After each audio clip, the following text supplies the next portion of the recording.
दोस्तों बहुत बहुत स्वागत करता हूं आप सभी का। जो काम पिछले 100 सालों में नहीं हुआ वो काम 2026 में होने जा रहा है। आरएसएस पर नकेल की शुरुआत हो चुकी है।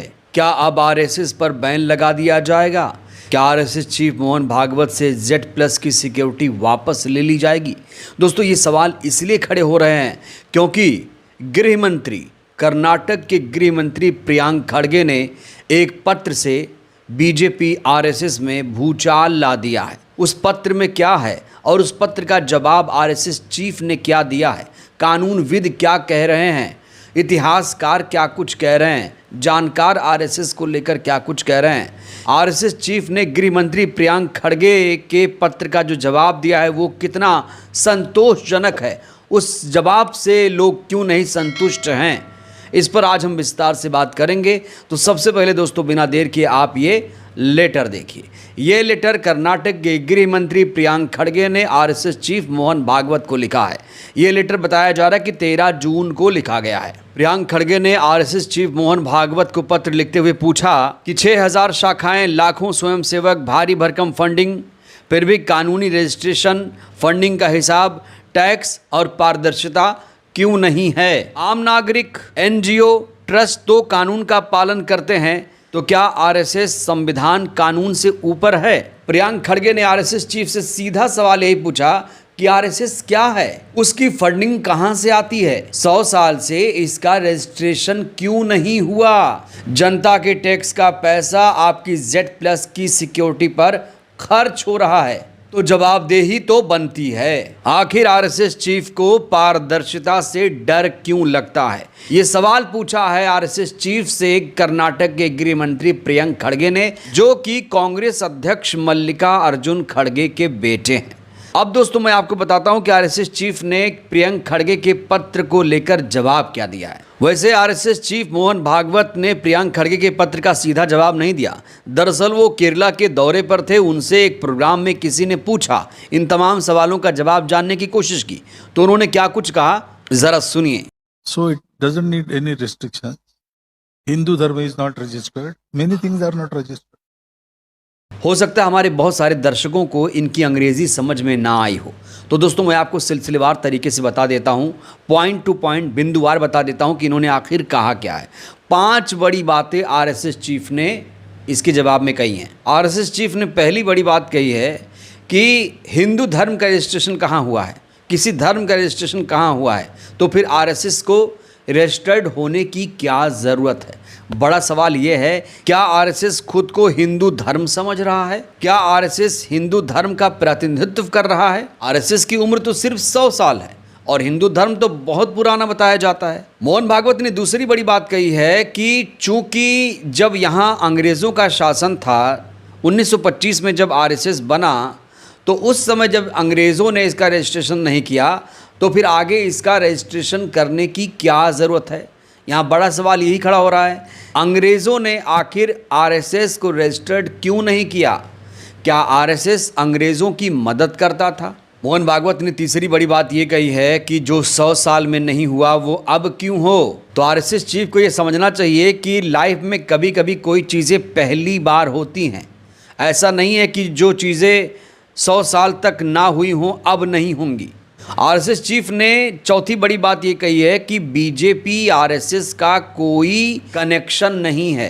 आरएसएस बीजेपी सरकार से लिंक नहीं है, सरकार से आरएसएस कोई भी मदद नहीं लेती है। क्या आरएसएस चीफ ये भूल गए कि जो Z+ की सिक्योरिटी मिल रही है इन्हें, वो जनता के टैक्स के पैसे से मिल रही है? जो ऑर्गेनाइजेशन रजिस्टर्ड ही नहीं है, जो संविधान कानून के दायरे में ही नहीं आता है, ऐसे संगठन के मुखिया को Z+ सिक्योरिटी देने की क्या ज़रूरत है? यही सवाल उठाया है कर्नाटक के गृह मंत्री प्रियंक खड़गे ने। अच्छा भाई, गवर्नमेंट से साथ कोई नाता नहीं है उनका, ना गवर्नमेंट से कुछ डोनेशन लेते हैं। सिक्योरिटी क्यों किसका लेते हैं? Advance security license, correct? वो जो ASL बताते हैं सिक्योरिटी का, वो किनको देते हैं हिंदुस्तान में? गृह मंत्री को, minister of external affairs, defence minister. Mohan Bhagwat ji को कौन देता है? और वो किसके पैसे से देते हैं? टैक्स पेयर्स मनी ना। The security cover that is being given to Mohan Bhagwat ji is from taxpayers' money. Now you are not taking money from directly from government, okay? So if taxpayers' money is going to your security detail, your travel, somebody needs to explain. Let government explain. RSS chief ने जैसे ये जवाब दिया, तमाम लोगों के reaction आने शुरू हो गए। मशहूर इतिहासकार रुचिका शर्मा ने कहा है, अगर मैं अभी भी हिंदू होती तो मुझे गहरा अपमान लगता कि आरएसएस जो केवल 100 साल पुराना है खुद को हिंदू धर्म समझ रहा है या उसका प्रतिनिधित्व कर रहा है। हिंदू अपने प्राचीन धर्म को सिर्फ आरएसएस तक सीमित करने से कैसे राज़ी है, मैं तो इसे बर्दाश्त नहीं करती।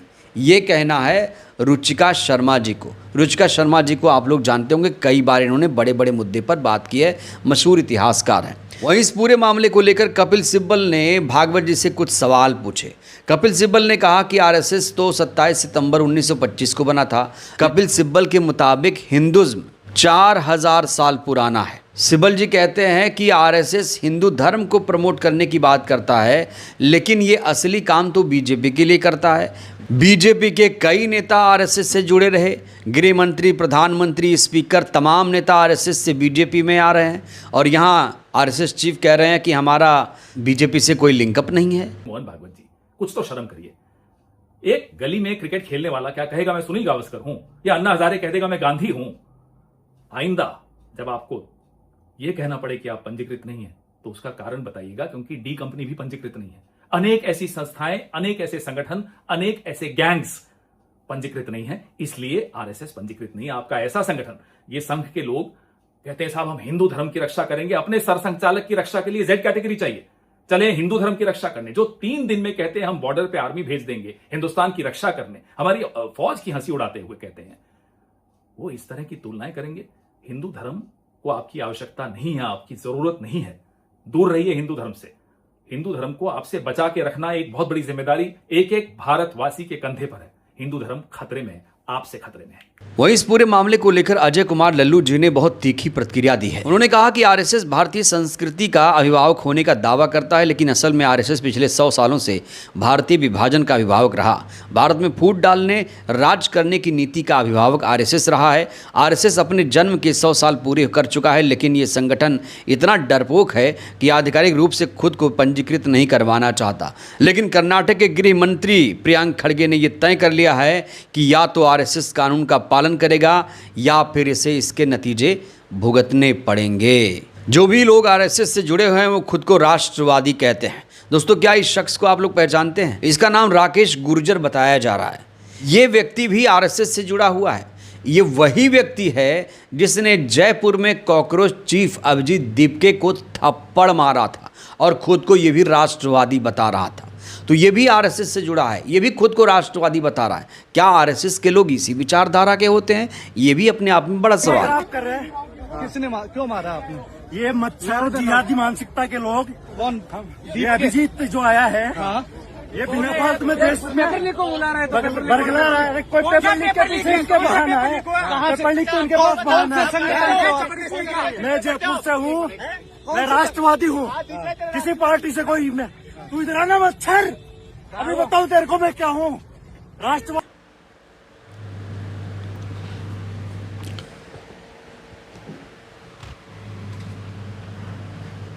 और सबसे बड़ा सवाल ये खड़ा हो रहा है कि कांग्रेस के नेताओं को आज आरएसएस से इतनी दिक्कत क्यों हो रही है? कांग्रेस ने पिछले 70 सालों में देश पर राज किया, तब कांग्रेस ने आरएसएस पर बैन करने के लिए कोई कदम क्यों नहीं उठाया, क्यों नहीं रजिस्टर्ड कराया? आज आरएसएस को बैन करने की बातें क्यों हो रही हैं? कहा तो ये भी जा रहा है कि सरदार पटेल साहब ने आरएसएस को बैन भी किया है, लेकिन आरएसएस की बहाली फिर से कैसे हुई, ये भी बड़ा सवाल है। क्या कांग्रेस ने भी आरएसएस को पालने पोसने में मदद की? और इतने सालों तक अगर पाला पोसा तो आज क्यों आरएसएस से इतनी तकलीफ हो रही है? क्या अकेले प्रियंक खड़गे आरएसएस से लोहा ले पाएंगे? क्या वो कर्नाटक में आरएसएस पर बैन लगा देंगे? दोस्तों, इन तमाम सवालों को लेकर आप लोग क्या सोचते हैं? आरएसएस आपकी नज़र में कैसा संगठन है? इन तमाम सवालों को लेकर आप लोग भी अपनी राय दीजिएगा। बहुत बहुत धन्यवाद।